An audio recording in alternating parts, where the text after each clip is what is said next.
Readings for Friday, March 3rd. Deuteronomy 8 verse 1 to the end and Deuteronomy 9 verse 1 to 4. Every commandment which I command you today you must be careful to observe, that you may live and multiply, and go in and possess the land of which the Lord swore to your fathers.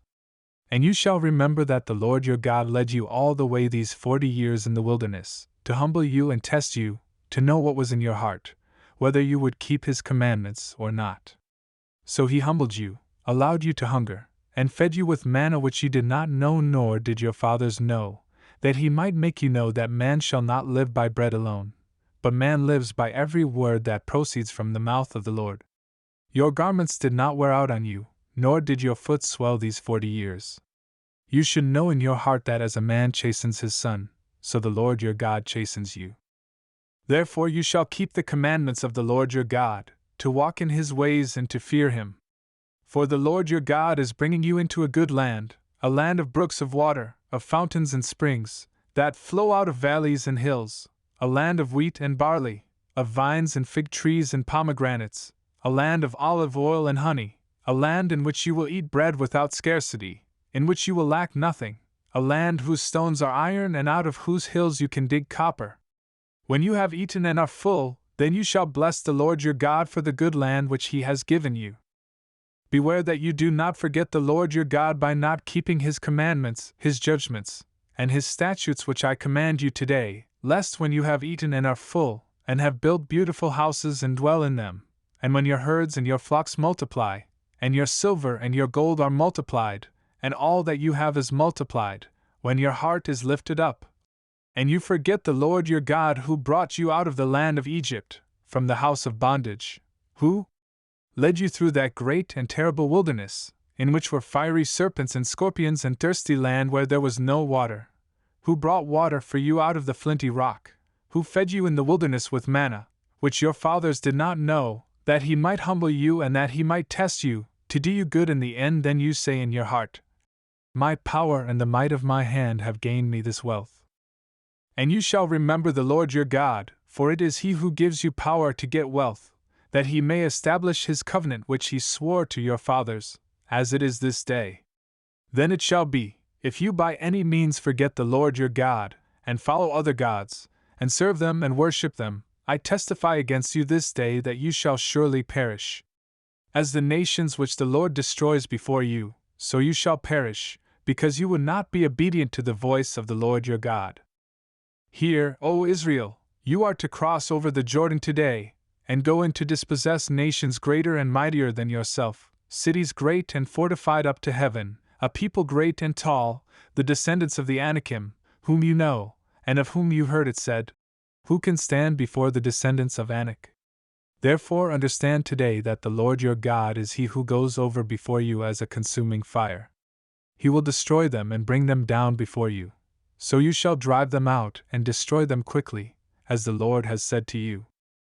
Do not think in your heart, after the Lord your God has cast them out before you, saying, because of my righteousness the Lord has brought me in to possess this land. But it is because of the wickedness of these nations that the Lord is driving them out from before you. 1 Samuel 17 verses 16 to 54. 1 Samuel 18 verses 6 to 9. And the Philistine drew near and presented himself 40 days, morning and evening. Then Jesse said to his son David, take now for your brothers an ephah of this dried grain and these 10 loaves, and run to your brothers at the camp. And carry these 10 cheeses to the captain of their 1,000, and see how your brothers fare, and bring back news of them. Now Saul and they and all the men of Israel were in the valley of Elah, fighting with the Philistines.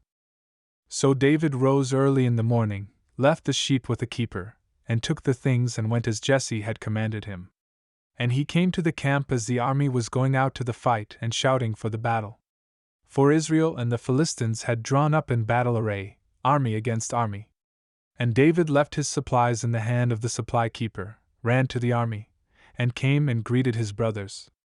Then as he talked with them, there was the champion, the Philistine of Gath, Goliath by name, coming up from the armies of the Philistines, and he spoke according to the same words. So David heard them. And all the men of Israel, when they saw the man, fled from him and were dreadfully afraid. So the men of Israel said, "Have you seen this man who has come up? Surely he has come up to defy Israel. And it shall be that the man who kills him the king will enrich with great riches, will give him his daughter, and give his father's house exemption from taxes in Israel." Then David spoke to the men who stood by him, saying, "What shall be done for the man who kills this Philistine and takes away the reproach from Israel? For who is this uncircumcised Philistine, that he should defy the armies of the living God?" And the people answered him in this manner, saying, "So shall it be done for the man who kills him." Now Eliab his oldest brother heard when he spoke to the men, and Eliab's anger was aroused against David, and he said, "Why did you come down here? And with whom have you left those few sheep in the wilderness? I know your pride and the insolence of your heart, for you have come down to see the battle." And David said, "What have I done now? Is there not a cause?" Then he turned from him toward another, and said the same thing, and these people answered him as the first ones did. Now when the words which David spoke were heard, they reported them to Saul, and he sent for him. Then David said to Saul, "Let no man's heart fail because of him. Your servant will go and fight with this Philistine." And Saul said to David, "You are not able to go against this Philistine to fight with him, for you are a youth, and he a man of war from his youth." But David said to Saul, "Your servant used to keep his father's sheep, and when a lion or a bear came and took a lamb out of the flock, I went out after it and struck it, and delivered the lamb from its mouth, and when it arose against me, I caught it by its beard, and struck and killed it. Your servant has killed both lion and bear, and this uncircumcised Philistine will be like one of them, seeing he has defied the armies of the living God."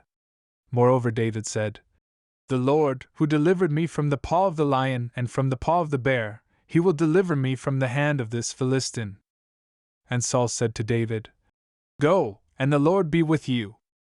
So Saul clothed David with his armor, and he put a bronze helmet on his head. He also clothed him with a coat of mail. David fastened his sword to his armor and tried to walk, for he had not tested them.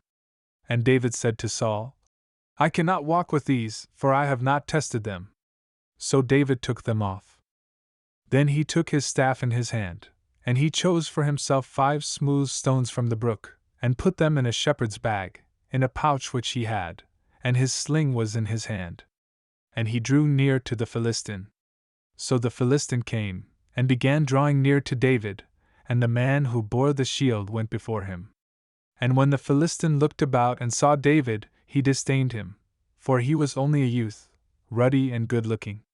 So the Philistine said to David, "Am I a dog that you come to me with sticks?"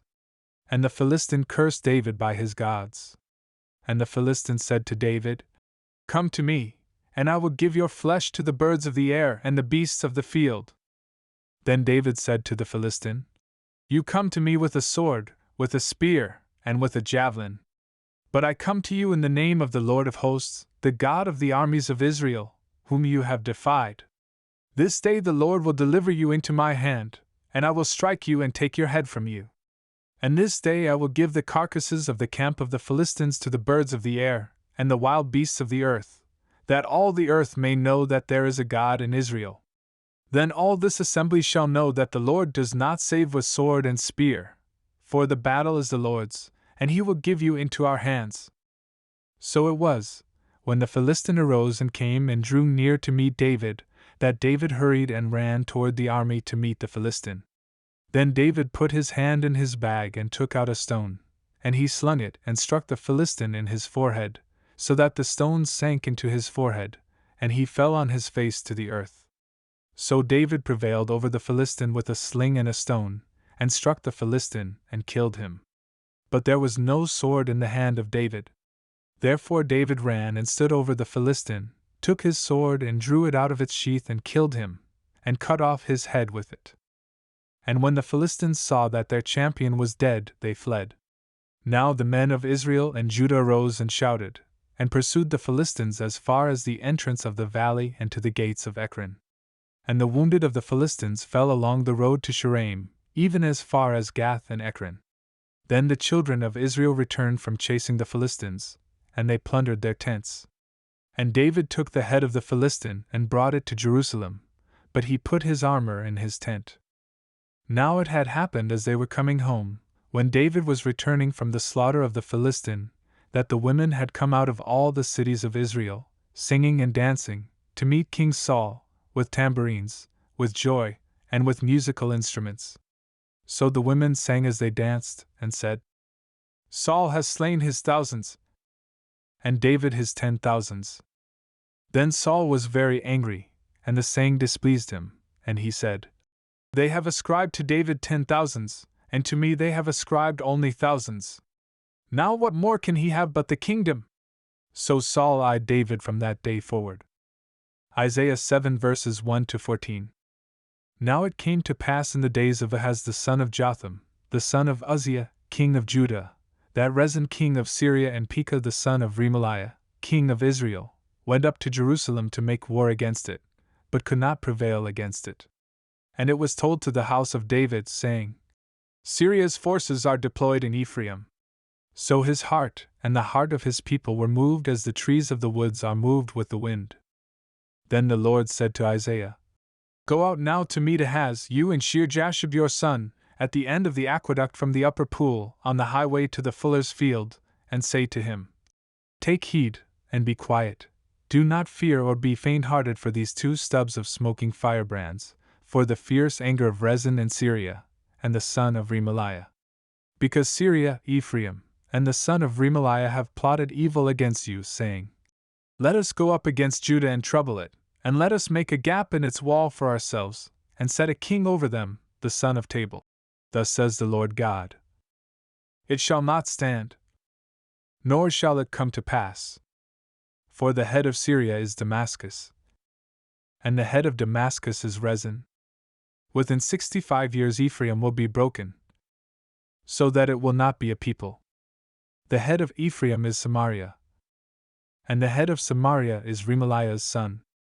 If you will not believe, surely you shall not be established. Moreover, the Lord spoke again to Ahaz, saying, Ask a sign for yourself from the Lord your God, ask it either in the depth or in the height above. But Ahaz said, I will not ask, nor will I test the Lord. Then he said, Hear now, O house of David. Is it a small thing for you to weary men, but will you weary my God also? Therefore the Lord himself will give you a sign. Behold, the virgin shall conceive and bear a son, and shall call his name Emmanuel.